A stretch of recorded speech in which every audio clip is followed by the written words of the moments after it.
Okay. Hello, everyone. Welcome to ISyE seminar. Today we have with us Professor Phebe Vayanos from the University of Southern California, where she's the Vice Gabilan Assistant Professor of Industrial and Systems Engineering and Computer Science, and also an Associate Director of the Center for Artificial Intelligence in Society. Professor Vayanos' research is focused on operations research and artificial intelligence, and in particular on optimization and machine learning. And it's particularly motivated by problems that are important for social good, such as, for example, those arising in public housing, public health, and biodiversity conservation. So she is the recipient of NSF Career Award and the Informs Diversity, Equity, and Inclusion Ambassador Program Award. She is also a member of the Ad Hoc Informs AI Strategy Advisory Committee and an elected member of the Committee on Stochastic Programming. She is the Vice President of Communications for the Informs section on Public Sector Operations Research, and she's an Associate Editor for OR Letters and Computational Management Science. So we are very honored that she was able to accept our invitation, and we're looking forward to her talk. Thanks again for accepting our invitation. And today she will tell us about interpretability, fairness, robustness, and analytics for social impact. So Phoebe, whenever you're ready. All right. Thanks so much for the introduction, Chris, and thank you all for the invitation. I'm really excited to be here today and to tell you a little bit of our research in my group. So like Chris mentioned, today I'm going to focus on issues related to interpretability, fairness, and robustness. So I'm going to tell you how, kind of why we're tackling these problems, and then show you some of our results. So in a kind of one of my service activities, which is really very related to my research, sorry about that. I'm an associate director of the Center for AI in Society. So this is a center we started at USC close to when I joined, maybe about 5 years ago. And it's an interdisciplinary research initiative between the schools of engineering and social work. So basically, we have researchers in these two communities that interact to solve important societal problems. So some of the key problems I've been involved in relate to homelessness, like Chris mentioned, so try to devise better policies for allocating housing to people experiencing homelessness, or trying to design more personalized interventions for substance use prevention. And all this is in collaboration with community partners. So today, what I'm going to talk about is basically a set of methods that we've developed, motivated by all the problems we've seen arising in our collaboration with these community partners and policymakers. The key motivation is the fact that machine learning and, broadly speaking, data-driven decision-making systems are increasingly being used to assist decision-making or to make recommendations, basically in high-stakes settings. For example, in one of our work, we're using machine learning to try and identify those who are the most vulnerable, the goal being to prioritize them for housing or to basically make sure they receive the supportive services they need. You know, in the context of the COVID-19 pandemic, again, machine learning has been used to try and prioritize patients for treatment, right? We had severe resource shortages, and so we had to decide, for example, who would get the ventilator and who wouldn't. Of course, you have heard that machine learning is used to assist with hiring decisions. This is not something I have been personally involved in, but it's a very common example we hear about. And something I'm particularly excited about is the idea of designing personalized interventions from data. So can we design interventions that are better suited for particular individuals, and how can we use historical data to help guide the choice of interventions? So in these high stakes settings, there's three main considerations, at least in my opinion, that we need to be thoughtful about as we design these ML algorithms, these data-driven interventions. The first one, which is actually probably what my collaborators are thinking about more is interpretability. So actually, they are very excited about classification trees, or in general decision trees. The reason is that they're very easy to understand, to see basically why a particular decision is made, why a particular prediction is made, why someone is prioritized over someone else, and whatnot. And I'm going to tell you a little bit more, if you're not familiar with decision trees, in a moment what they mean and how they work. But then there's other issues as well. For example, there's issues of fairness, right? So if we're using automated data-driven decision-making systems, we need to be thoughtful, right? Is our data biased? Is our algorithm itself introducing biases? And so we'd like to design algorithms and ML tools that are able to handle arbitrary notions of fairness, such that depending on the domain where you'd like to use them, you can incorporate those notions. And as I mentioned right here, all the work I'm going to present today is motivated from this variety of applications. And so really, I want to present something that can work in a variety of settings. So flexibility and modeling power is going to be quite important. And the last consideration is this idea of optimality / robustness. So, obviously, when we're making decisions in high stakes domains, it's particularly important to have high prediction accuracy, right? Indeed, if I have low accuracy, I may be prioritizing the wrong person. I may be saying that, this person needs help when they don't, wasting some resources, or on the contrary, I may be saying, oh, this person which actually needed help doesn't, and so I fail to support them as they would need. So we need to be accurate, but also I'd argue we'd like to be robust in a sense that, when we're deploying algorithms, machine learning tools in the real world, things sometimes do not go as planned, right? Our distribution of the data changes. There is some uncertainty. And so we'd like, however, our algorithms to have performance guaranteeing that they're going to work no matter what happens, or no matter what happens, that's like realistic somewhat. Okay. Any questions so far? Don't hesitate to interrupt at any point. Okay, so I mentioned briefly decision trees as being very interpretable. So what's a decision tree? At the very high level, what it does is it's a binary tree of fixed depth. And at each node of the tree, we're going to perform a test. And depending on whether the answer to the test is yes or no, we're either going to go right or left. So for any given data point, based on their covariates, it's either going to be directed to the right or to the left, and each data point is ultimately going to end up at one of the leaf nodes. And at the leaf nodes, if we're talking about a prediction task, we're going to make a prediction. If we're talking about a decision-making task, we're going to make a prescription, so a choice of a decision for that data point. So yeah, arguably, this is one of the most interpretable models. So to tell you a little bit, in our collaboration with my colleagues in the School of Social Work, there's really two models they're the most excited about.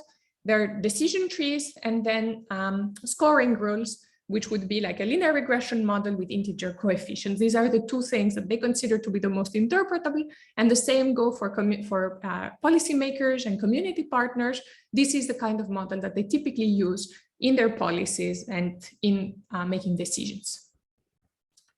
All right, so today I'd like to talk about hopefully 4 works. I think I can make it through the 4, otherwise 3, that relate to designing decision trees for either predictive tasks or prescriptive tasks, accounting for potential fairness constraints that are needed in the domain, and taking into account the potential of distribution shifts, which is a notion I'm going to explain later on. So broadly speaking, the first 3 sections in my talk relate to prediction tasks, and the last one relates to a prediction task, to a prescription task. So this first work is led by my student, Sinagae. He'll also be on the job market next year, so let me market that. So our concern in this first problem was the problem of learning classification trees. So in the classification trees, we have a prediction task. At each leaf node, we're interested in making a prediction. So basically, the goal in this problem is to select the tests we're going to perform at each internal node and the labels to assign to each leaf so as to maximize our prediction accuracy. And again, here, having decisions that are optimal, that really optimize this accuracy, is crucial because in high stakes settings, it could mean the difference between like supporting the right individual or not. At the same time, we'd like to have a framework that can incorporate arbitrary fairness constraints, but also interpretability constraints or penalties. And I'm going to explain what I mean by interpretability constraints shortly. So for those of you who have taken a machine learning class, you're probably familiar with heuristic approaches for learning decision trees. Notably, you're probably familiar with CART, classification and regression trees by Breiman, introduced back in the 1980s, or C45 by Quinlan. So these approaches are fantastic in terms of speed. They return to you a tree that is quite close to optimal, actually, very fast. However, they don't have a lot of modeling power. You cannot incorporate fairness constraints. You cannot have interpretability constraints or anything like that.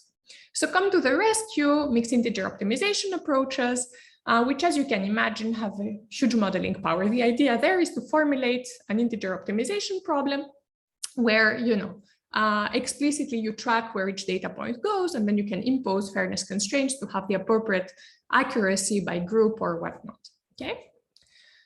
The issue, though, is that the approaches on the right, although theoretically have huge modeling power, in practice, they don't work so well. Why is that? So, for example, the very first one, which is probably the work that started this line of research, was proposed by Bertsimas and al. However, if you try this approach, what happens is that it relies on having a warm start that comes from these heuristic methods on the left.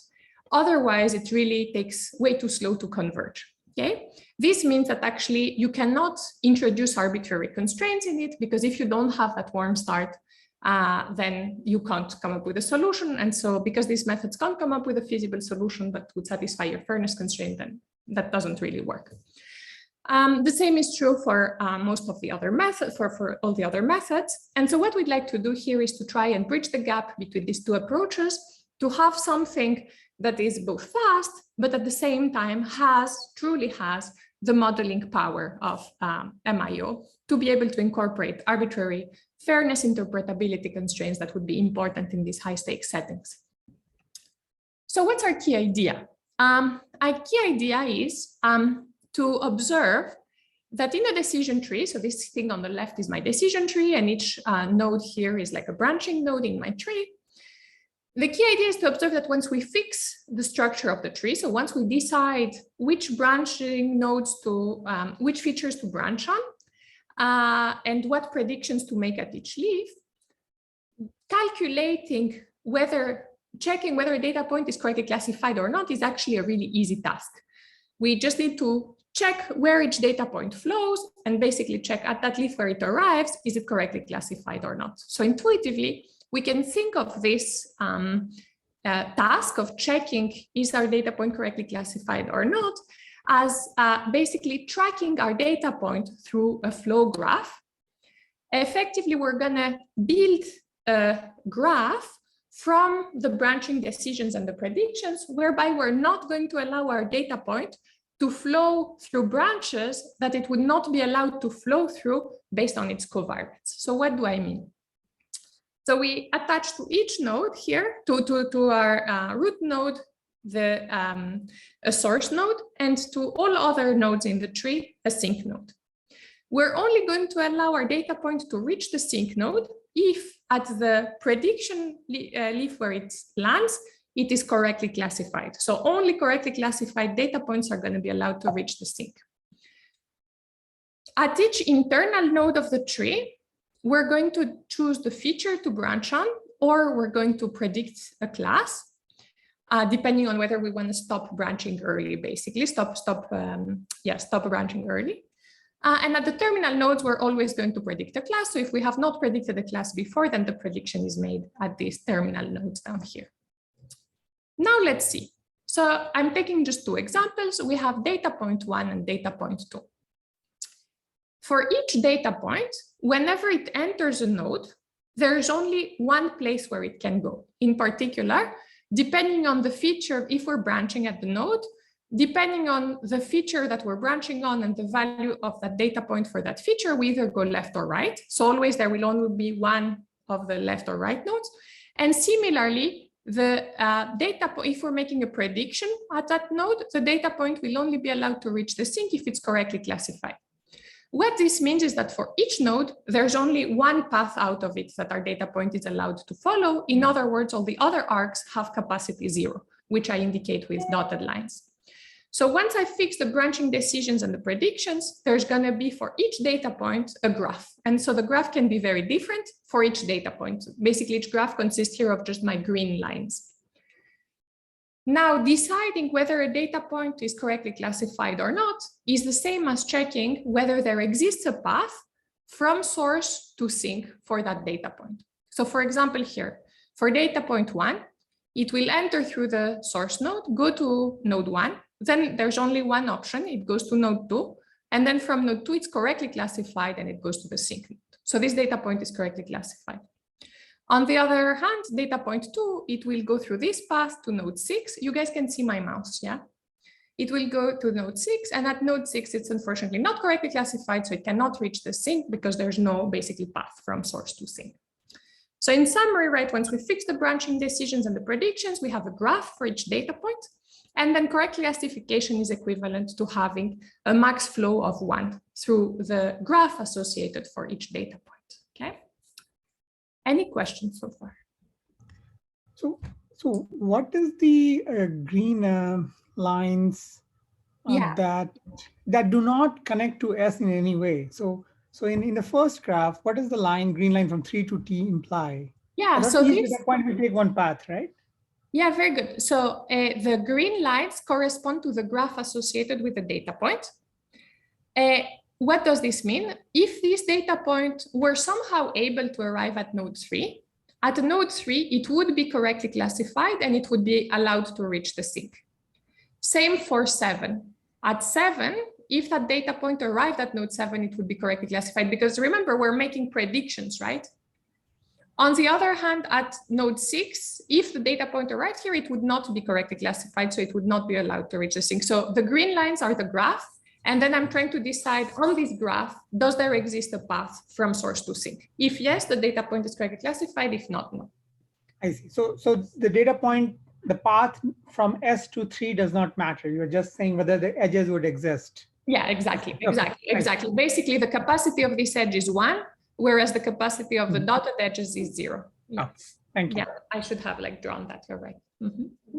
So you build this graph for each data point, maybe to backward induction or exactly. So I would have one graph like that for each data point, and these graphs enable me to decide is the data point correctly classified or not. And so this kind of shows that once I fix the branching decisions and the predictions, it looks like checking for each data point if it's correctly classified or not. It's an easy problem. And so this brings us to our MIO formulation. So intuitively, what does our MIO formulation do? So it optimizes over the branching decisions and the predictions, which is what I denote by B and W. I'm not going to go through the full details. I'm just trying to give you the intuition here. And then the other decision variables are the flow variables. Basically, for each arc and for each data point, I'm going to have a flow variable. These are my Z variables.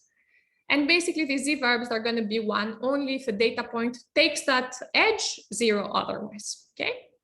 And so let's go through the constraints. So the first set of constraints, they constrain my branching and prediction decisions. They say at each node, that is an internal node, I must either branch or predict. At each terminal node, I must predict, okay? So these decide the structure of the tree, basically. Then we have our flow constraints.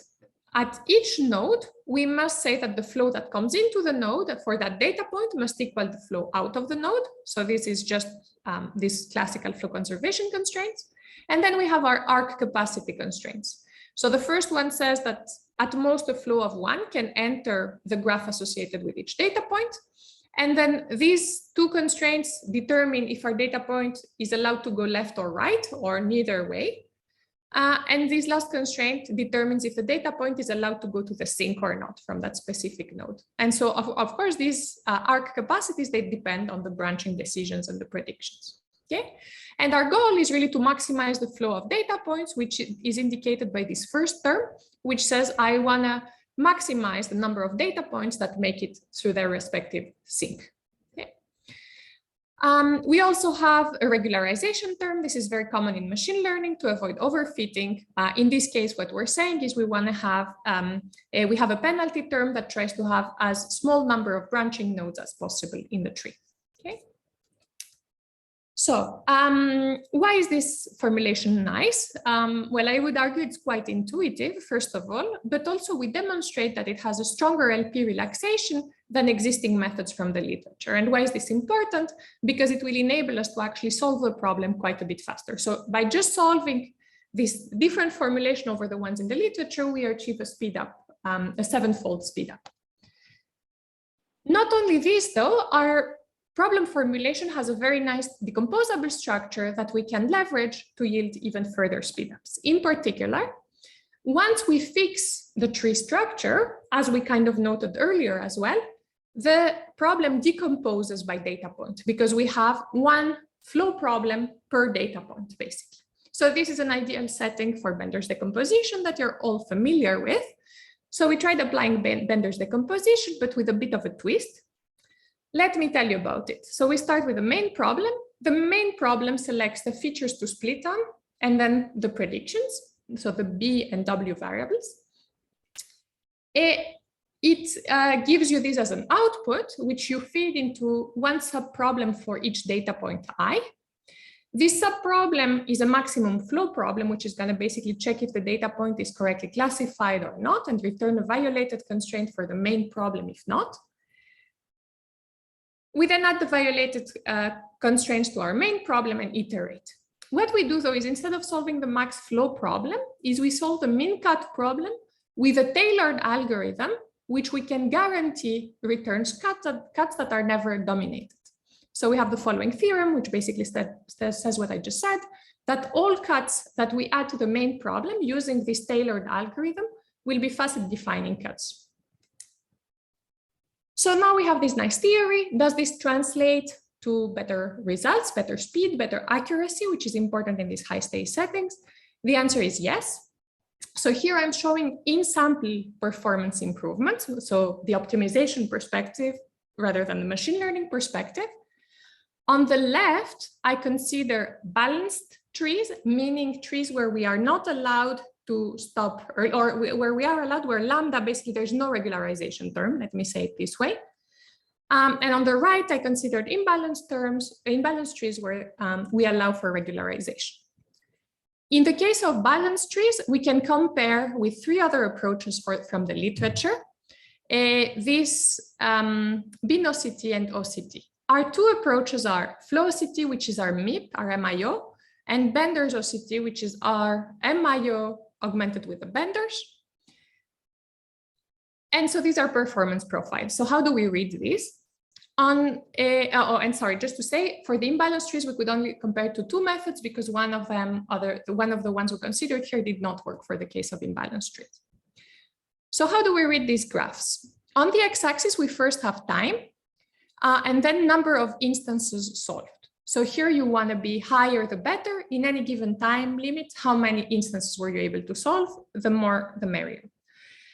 On the right, we show optimality gap. So when we reach the time limit, some instances had not solved, and we show how many instances had an optimality gap smaller than the number we see here. So again, the greater this value, the better. So what we see is that our approaches, which are shown in green and blue, really dominate the other methods from the literature. In particular, for the case of balanced trees, we have a 31 times speed up. For the case of imbalanced trees, the picture is very similar. This time we have a 72 times speed up. So for optimization perspective, we have very nice results, but here we show that this improved optimization performance also yields improvement in out-of-sample performance. In particular, we show that Bender's OCT, so the faster approach, would improve out-of-sample accuracy with respect to these existing methods by up to 8% and 31% respectively. This is huge, right? When you think about it in a high-stakes setting, having 31% greater accuracy means that you correctly identify those at risk or not a lot more frequently.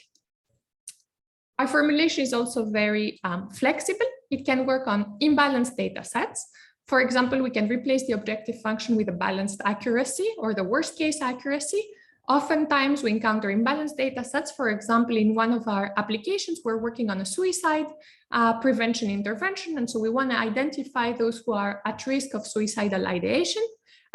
This is clearly the minority class, and we have very few observations with suicidal ideation. So having methods that can work on imbalanced data set is really crucial. Other ways of handling imbalanced data sets with our method is that we can add constraints on recall or precision. We can also have arbitrary interpretability constraints. For example, we can restrict or penalize the number of branching nodes, right? This is usually preferred. The shallower the tree, the more interpretable it is. Or we can restrict or penalize the number of features we branch on or the number of data points in each leaf. Any questions so far? So Phoebe, this is for classification, right? So can you do something for regression as well? Yeah, very good. So the theory works for regression, but in practice, it doesn't work so well. So yes and no. This is something we'd like to work on further. Yeah, so you can exactly adapt everything that we have. It's just like computationally somehow is not as great. Okay, thank you. All right, so now let me tell you how we can use this framework for learning classification trees that are fair. I'll be fairly brief in this section because this is just a question of like modeling, and so that I can tell you more about our two other works. So in many applications, we want to be able to handle fairness constraints inside our prediction tasks. So what does this mean? For example, we may want to handle statistical parity constraints, conditional statistical parity constraints. I'm going to tell you more about one of those in a moment.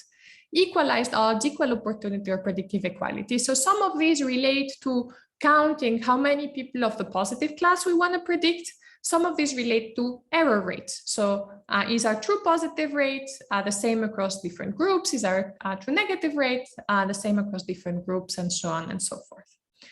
So we can adapt our previous formulation, which if you noted, actually our previous formulation was only tracking correctly classified data points, right? Data points could only reach the sink if they were correctly classified. So to be able to handle fairness constraints, we now need to track both correctly and incorrectly classified data points. So this means that we need to introduce a sink for each possible class, okay? And a data point will reach the sink of its class, of its predicted class, basically. Okay, so this way we can track all data points and we're able to introduce fairness constraints in our problem.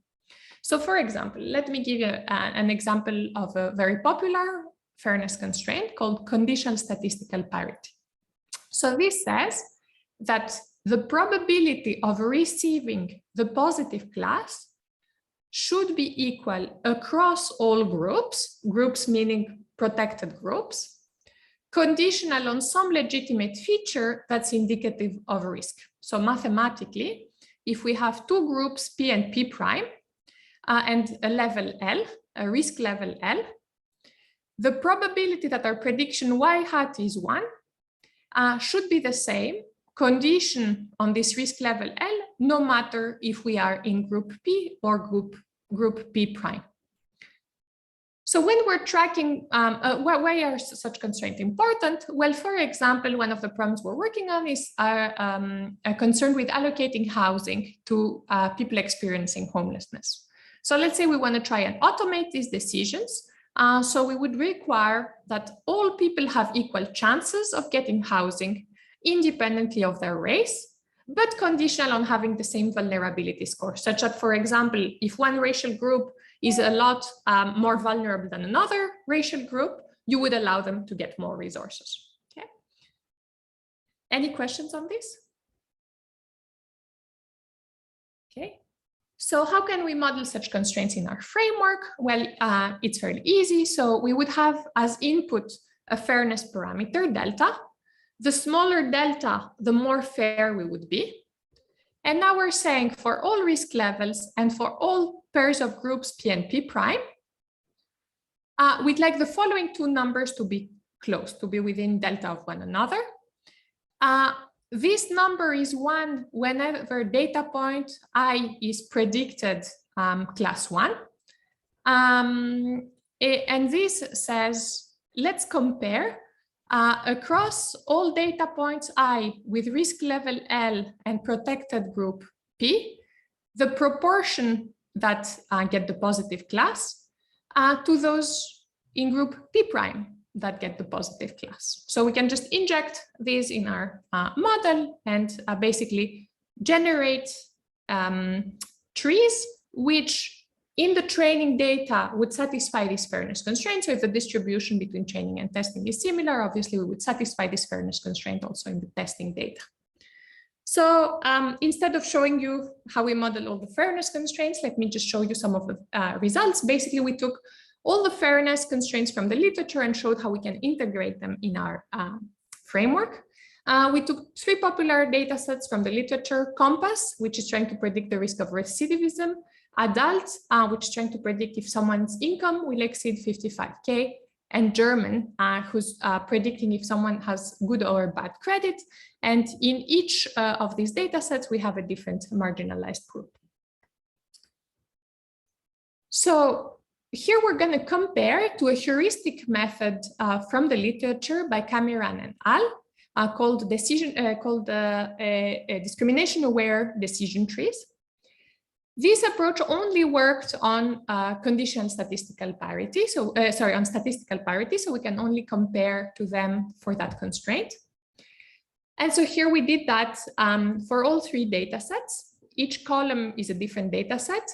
The first row shows in-sample accuracy, so optimization accuracy, and the second row shows out-of-sample, so test set accuracy.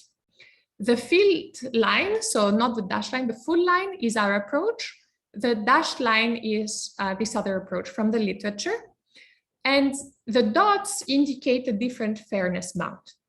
So here what we're seeing is basically the more fair you are. So on the x-axis, we show fairness. The more fair you are means the smaller this delta bound. As an input, so the more purple you are, I suppose, the more fair you want to be, the more fair you actually are, but also the more you lose a little bit in accuracy, both in the training and testing data. But with our approach, first of all, you have more freedom, so to tune the trade-off between fairness and accuracy, but also for any fixed level of fairness, we have a higher level of accuracy, which again is very important in these settings. So just as a summary of the results, given any fixed discrimination threshold, our approach improves out-of-sample accuracy by 2.3 percentage points and obtains higher out-of-sample accuracy in 88.9% of experiments. More importantly, though, it also works on arbitrary notions of fairness, so statistical parity, conditional statistical parity, predictive equality, equal opportunity, and equalized odds, which have applications in different domains. So here this time, the fill line denotes in-sample accuracy and the dotted line out-of-sample accuracy. So we see, of course, a small drop between in and out of sample, but the trend is generally the same. And again, we see that we can tune the trade-off between fairness and accuracy very conveniently in our approach. The same is true for another data set. I won't bore you with the results. Any questions here? So is this the case that, I mean, these constraints, at least the one that you mentioned, the conditional, they seem linear in the Z, right? Yeah, you can linearize them. Mm-hmm. Yeah. So, I mean, are the other fairness constraints also turn out to be, or yeah? Most fairness, all actually fairness constraints that I've come across, they are linear. Well, this is, piecewise linear. Well, you can linearize it. And all constraints I have encountered in all domains actually can be linearized in this fashion, both in resource allocation and in machine learning. That's a good question, Chris. Yeah. We have a question regarding this criteria for fairness. Does it make sense? Because if the underlying distribution of the features and the types within these protected classes is different, then does it make sense to have these classification probabilities equal? So it depends on the application, right? Sorry, say that again. As a definition of fairness, if the underlying distribution for these two protected classes is different, right? The sample distributions are different. Then does this make sense to have this as a definition of fairness? In what sense do you mean that the distribution? So suppose there's the two classes. In one class, you are more likely to get samples of type A, and another class you're more likely to get samples of type B. Then imposing this as a fairness, is it natural, or what do you mean type A and type B? You mean you're doing a classification here, right? So just a binary classification of say type A. So I'm good or I'm bad. Type A would be your label. You mean the label? The label. Okay. Yeah. So if in one protected class you're more likely to observe samples of type A, and another one more likely to observe samples of type B. Yeah. So it depends what you want to do. So personally, I'm a huge fan of conditional statistical parity. I agree that it may not be appropriate for all contexts. So here, let's say that in your historical data, you had given conditional on, so in my application that motivates this, we're looking at allocating housing to people experiencing homelessness. And there is a risk score that we have designed that we believe is well calibrated, in the sense that if I'm predicting that someone has score 8, they're really a score 8, and they really have that probability of returning to homelessness no matter what their race is, okay?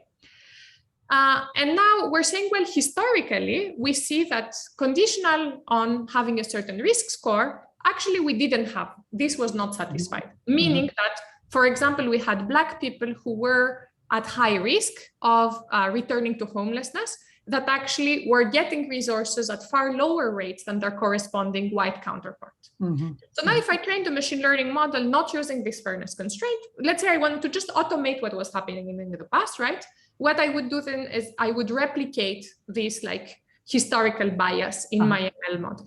This is saying, I believe that the decisions I made in the past, they are quite accurate for some reason, okay? But I think they were unfair.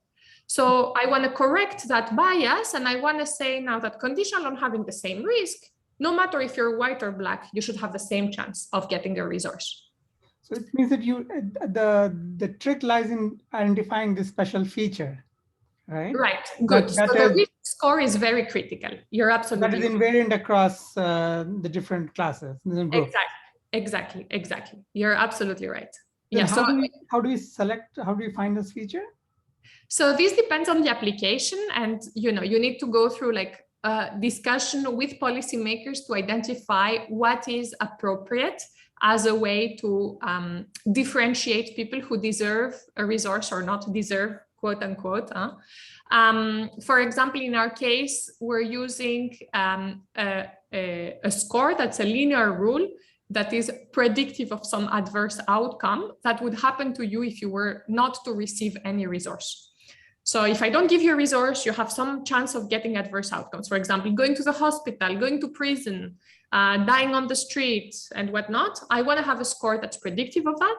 And I want it to be well calibrated in the sense that it makes errors at equal rates for white people and Black people, for example. And then I can use that as a way of saying, I'm okay to differentiate treatment between people of different races, provided I can justify that based on the risk score. So it's a qualitative analysis coming up with the risk score.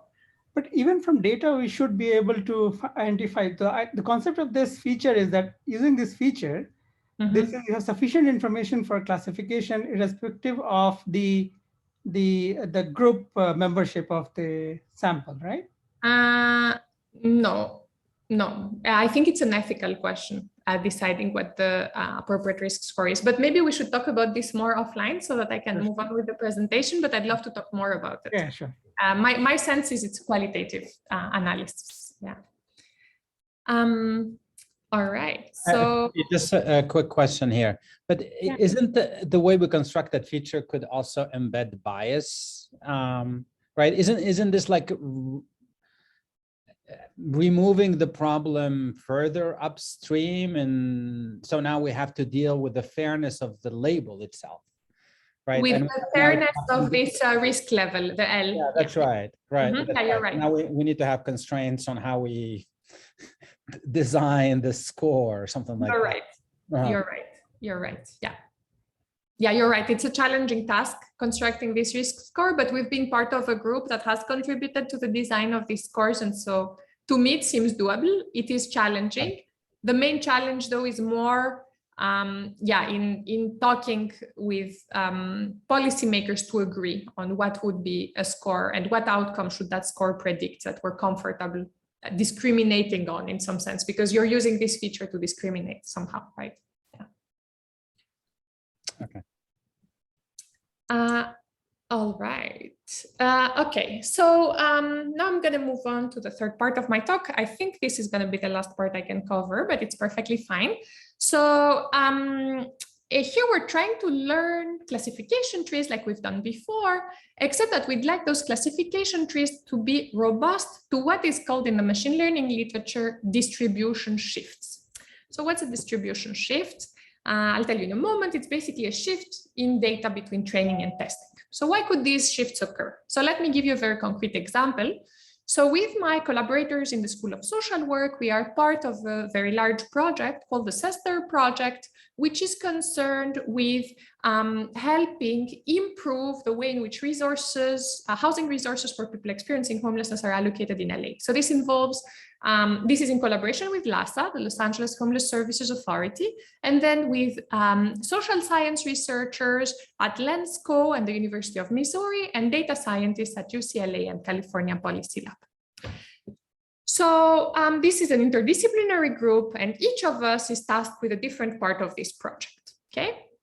So before I tell you what each of us does, let me tell you a little bit about how housing allocation in LA works. So we have people experiencing homelessness that enter the system. For example, we interview them on the street, ask them if they want to be waitlisted for housing. They answer a survey that's like a series of questions, and they need to provide like their answers to those questions about their very personal lived experiences. Depending on how they answer the survey, they're directed towards the appropriate resource, okay? And keep in mind that there's very scarce resources, so we can't just give to everyone the best resource, which would be this like very long-term permanent supportive housing intervention.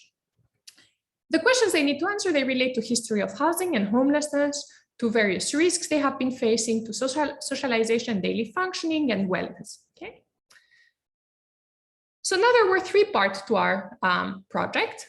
The first part related to the assessment. So we wanted to revise the question. So this is a qualitative part of the project. It's asking, you know, are the questions sensitive? Are they traumatizing in any way? Is it clear what they're asking? The second one is related to administration, which is the actual process. So when is the survey conducted? Again, it's a qualitative analysis here.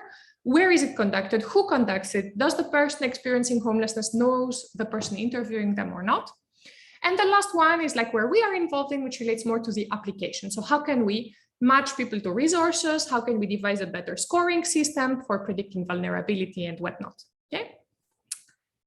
The issue though is that we have these two things. So everything here is going to change at once somehow. Okay. So we have this like survey that people answer.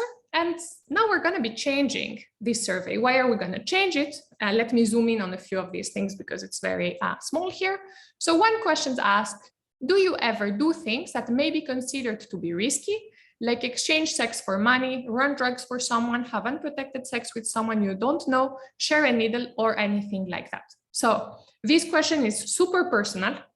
Okay, so imagine you're on the street, you probably have experienced trauma, and you have someone that you may or not know who's asking you that question.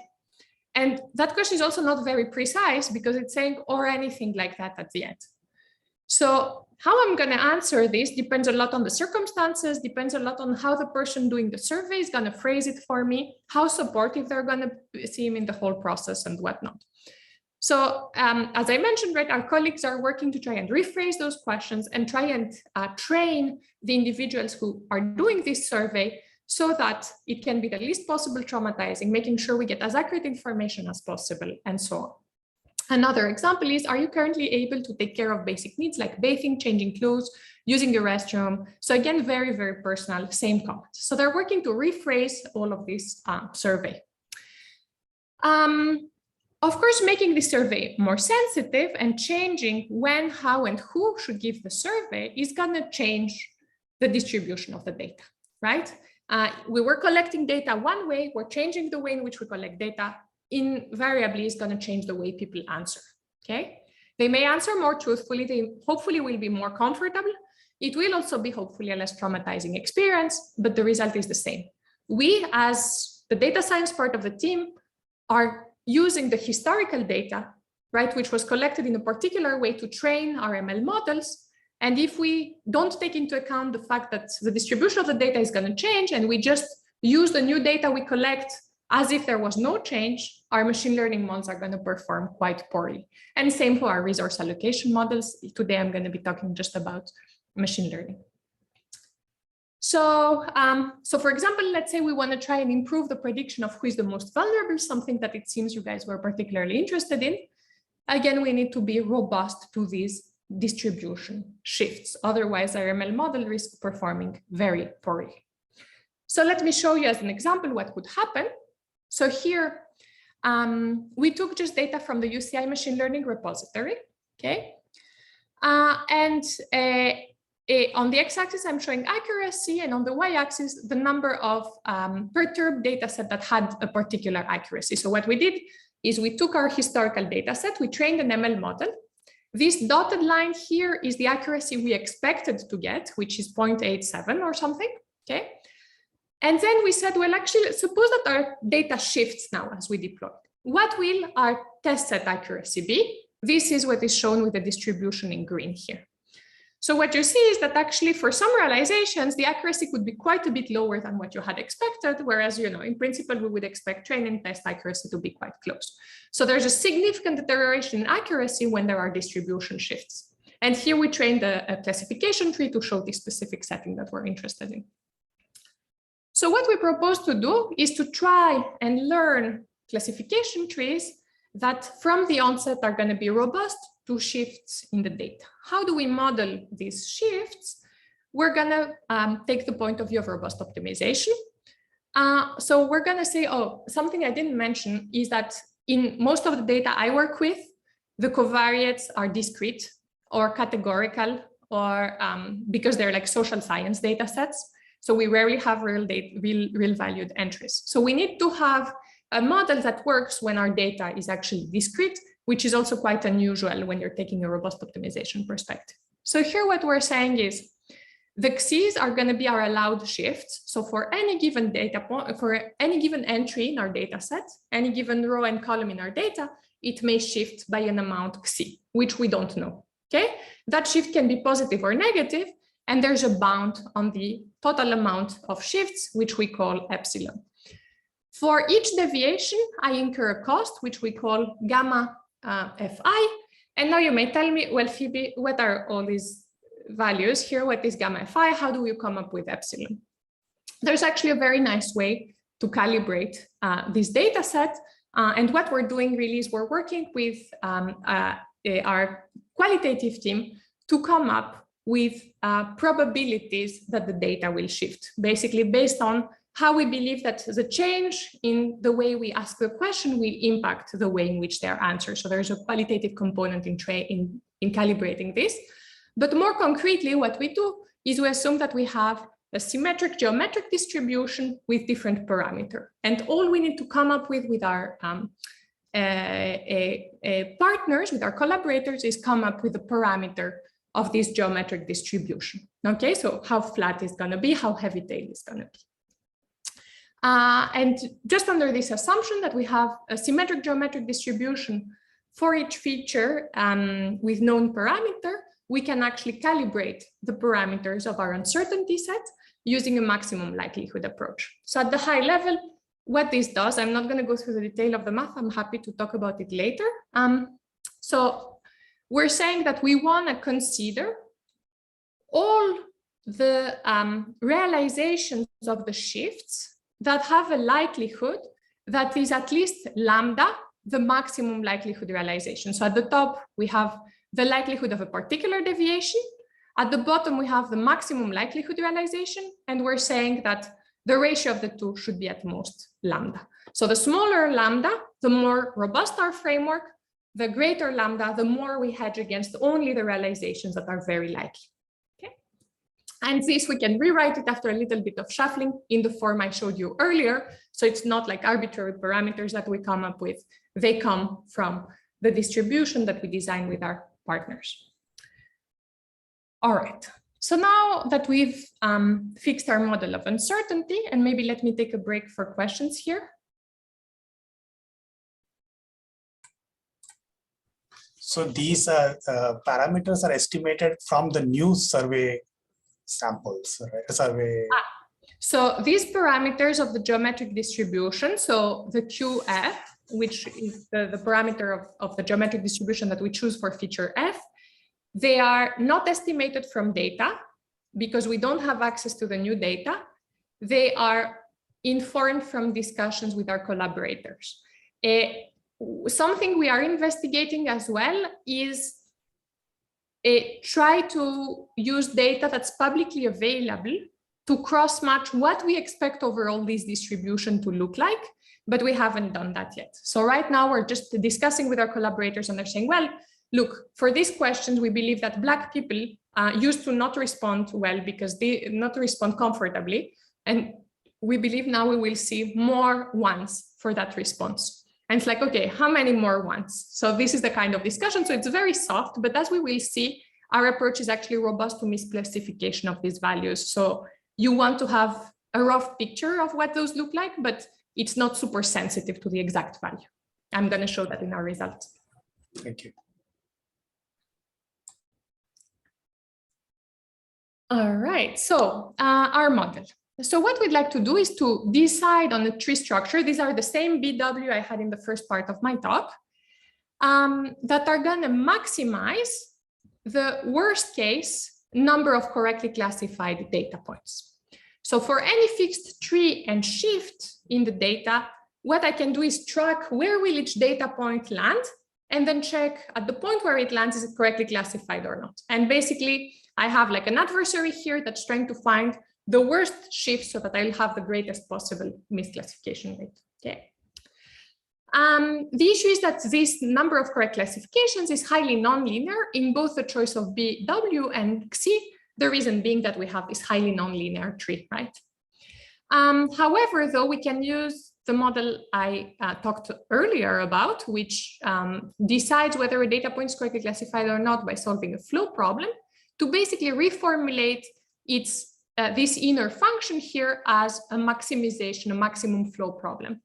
This time, though, the number of data points that are correctly classified will depend not only on B and W, but also on this realization of ISyE that will come in and perturb my data points and basically perturb the flow of the data from source to sink. Okay. Sorry, I'm looking at the time to see if I have time to cover this. So for example,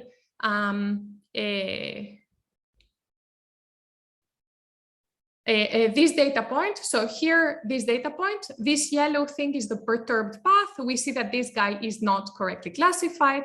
On the other hand, here, this data point would again be correctly classified. It's a very similar picture to what we had in the deterministic setting, except that this time we have nature that can come and like shift things. For example, nature could come and say, well, this feature here, actually, it wouldn't go left, it would go right.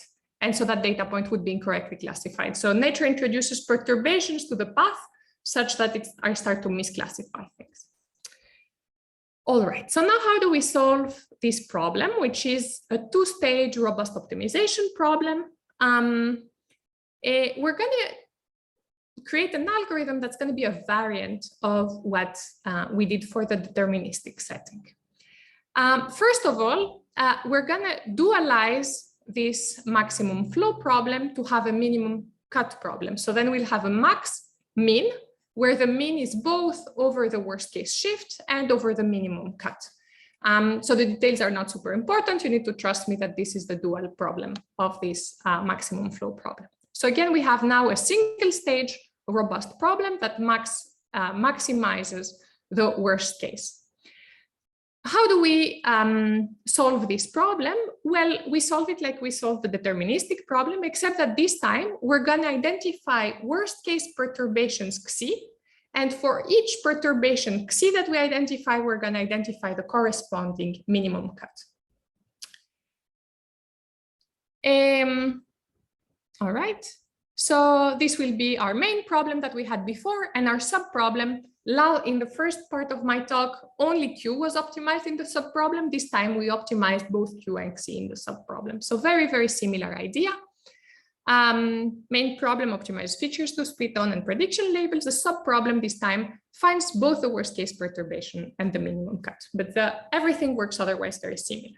So now let me show you some results. So we took all the data sets from the ISyE machine learning repository that had discrete covariates. What we did is we trained a classification tree using both a non-robust but optimal classification tree approach and our robust approach. Here I'm just showing the results for one data set, and later on I'll show you the aggregate across all these data sets. So I take my data set, I train a tree, a robust one and a non-robust one, and then I perturb the test data, and I evaluate on all these perturbed data sets how my approach does and how the non-robust approach does. So this is the distribution of the two approaches. What we see is that the non-robust trees basically shifted, right? So the performance of the non-robust trees is shifted to the left, so they overall have a far lower accuracy on the perturbed data than our approach. And indeed, if you show the statistics of those distributions, right, we outperform in terms of all the metric, both the average performance, worst case, best case, and standard deviation. So let me show you now aggregate results across all data. This time, I'm also allowing to vary the lambda, which is the size of our uncertainty set.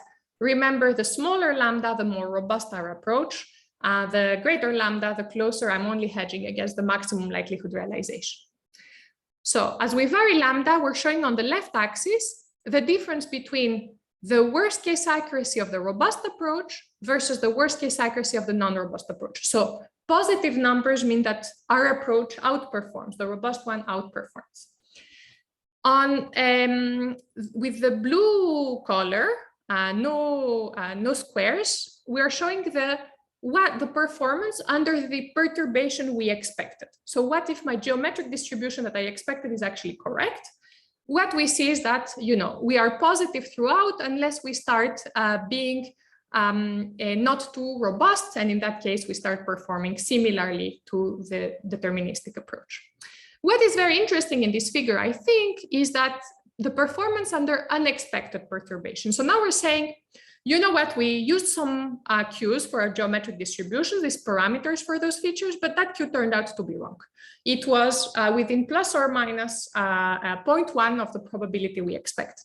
Then what happens? So here is the performance that we obtained, which is with the little squares green thing. The performance is actually very similar. So we see that we are actually robust even to misspecifications of our model, which is very important for us because, again, these come from qualitative discussions, like I was saying to Chris, where we believe we can't exactly, you know, very accurately choose those parameters. This is the same figure, but this time, instead of showing worst case accuracy, which some of you may tell me we don't really care about worst case accuracy, we're showing the average accuracy of our model. Again, we see we outperform here. The interesting thing is that it appears that lambda equals 0.85 seems to be better both in terms of average and worst case accuracy, no matter the data set. So this seems to be a quite good choice, no matter what you're doing. Okay, for the optimizers out there, this is the in-sample performance of the approach. So on the x-axis as before, so this is the performance profile again, right? On the x-axis, I show time, then optimality gap. On the y-axis, the number of instances. that solved within that time or that had an optimality gap lower than that value. What we see is that the more robust we are, so the lower lambda is, the more time it takes to solve, unsurprisingly. So that's somewhat undesirable, but probably worth it. All right, I am out of time, so I will not cover the last part of the talk, but I'd love to talk about it offline if you're interested. It's also work I'm very excited about. So this is me. Oh, can I say just one more sentence, Chris? Yeah. Actually, two more sentences. Sorry, let me get there, one sec. Here, I want to tell you, so whether you're doing predictive or prescriptive analytic stuff, we have made all of our tools available in this ODT Learn Python package, which is available at this link. Basically, you decide, do you want to do predictive trees like I talked about today, robust trees, or do you want to do prescriptive trees, meaning that you assign interventions or treatments to people? Everything is implemented. It's really easy to use. You can choose your fairness constraints, which are the protected characteristics you want to have your fairness constraints on. You can inject interpretability constraints. You can choose different objective function to account for potential imbalance in your data. It's very cool. I'm really excited about it. So please use it. Yeah, and my very last slide, I promise.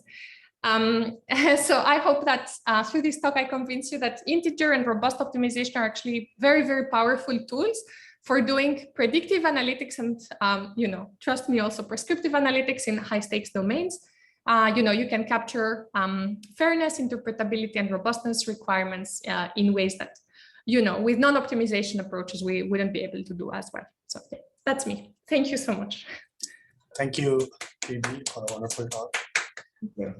We have time for one question before we move on to the reception.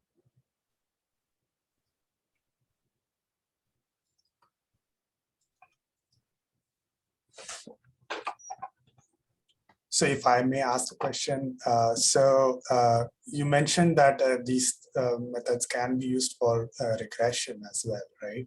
So like, how would that work? Like, because in the case where you had like edges that there was a right classification or not, would it be like weights on those edges and then? Yeah, so you no longer have that edge. Sorry, let me get there one sec. Yeah, you no longer have those edges. Basically, you just, once you land at a particular leaf, sorry, let me get there. Once you get at a particular leaf, you just calculate the error rate, basically. So you optimize, yeah, you would optimize what happens at the leaf where I have a prediction,